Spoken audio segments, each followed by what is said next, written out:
The Girl of Ink and Stars, Chapter 20. The noise was tremendous, like 10 thunderstorms and 50 fireworks and 100 tibicinas jumbled together. I ran to the side of the cave, pressing my palms to my ears, but the sound tore through me, forcing me to the ground as if under a giant thumb. I curled up, teeth chattering, head thumping. This ground roiled like the sea, and I waited for the rock to crush us or to open up beneath me. It did not. With a small smatter of pebbles, the tremors stopped. I opened my eyes, squinted through the rock dust. Smashed boulders and crystals lay piled the full length of the cave, dividing it in two. Lupe was nowhere to be seen. I shouted her name, but only an echo came back. I stood up and searched for a way past or over the rock wall, but the boulders were packed solid and my arms shook as I tried to climb them. There was no way out except the tunnel behind me, the one that led to Yote. I cowered against the hot wall of the cave. Tiredness covered me like a cloud. I wrapped my arms around my knees and sobbed. The cries came echoing back, sounding distant and detached. Suddenly, I stopped, so I didn't have to listen to myself.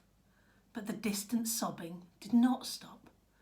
As I listened, I thought I could make out a word. Is Ella? Isa? It was my name, and that voice, it was Lupe.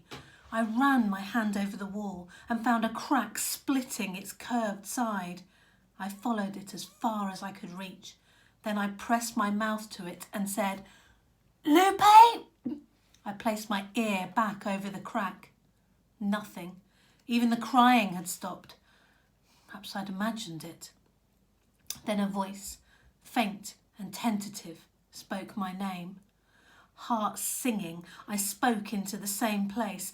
Find the crack, speak into it. I waited impatiently, ear against the rock, and then Lupe's voice came, as clearly as if she was standing beside me. Isabella, are you there? What's happening? Like the crystals, it felt as if Gabo was in this somehow. Chest tight, I replied. I'm here. I think it's a voice line. A voice line?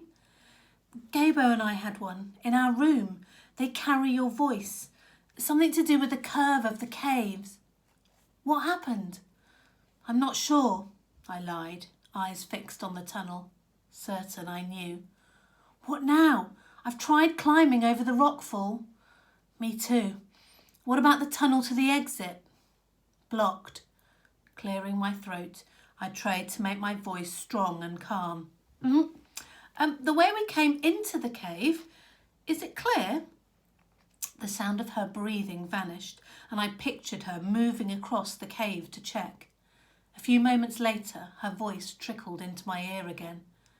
It's completely blocked. There's a gap near the top, on the side. I think I could move some... She sounded exhausted. I steeled myself, but Lupe spoke before I did. I will try, then get you across. We'll find a different way, take one of the other paths. Lupe, and then we can get out of there, go home. I'll start now. Lupe, it won't work. I think you should go. She talked over me, faster and louder, her voice thick. I think I can do it. It's all right, Lupe. No, I will. I just need to rest my arms. Her voice trailed off. Yes, you should rest, and then you should go back. I'm not going anywhere. Anger flared in Lupe's tone. And you need to promise me the same. The low tunnel was emanating heat. I'd already decided what I was going to do. I decided the moment I saw it. So I lied, yet again. I won't go anywhere. Good, she said. Then in a more authoritative voice, as if I hadn't already suggested it. I think we should rest now. Are you going to sleep? Yes. Isa? Yes. Are you going to stay there? Near the voice line, I mean. Yes. Her fear made things easier and harder at the same time. I lay down, head twisted awkwardly to stay near the voice line, and waited for Lupe to fall asleep. My stomach rumbled loudly. I ran a hand over it, feeling the hard lines of my ribs, remembering days when I'd frown at our simple meals of bread and whatever fish Star had managed to buy at the market, asking why we didn't eat like people did in his stories of bygone feasts. A meal like that would be a feast to me now. One of my favourite tales was about the 6 villages of Gioia coming together in Gramera to celebrate the island's 600th year of peace. This was in the old days, Dar said in his storytelling voice.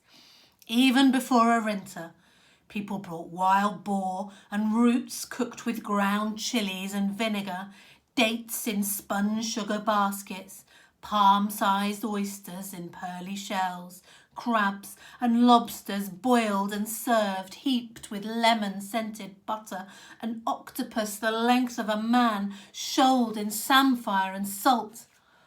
My stomach rumbled again. Lupe's light snores slid down the voice line, pulling me out of the feast and into the dark. I pushed myself to my feet. My head spun and pins and needles tingled up and down my fingers. Swallowing back the sick feeling, I walked 5 short paces to the low tunnel mouth. I squeezed my eyes and let the heat press on my lids. I stepped forward.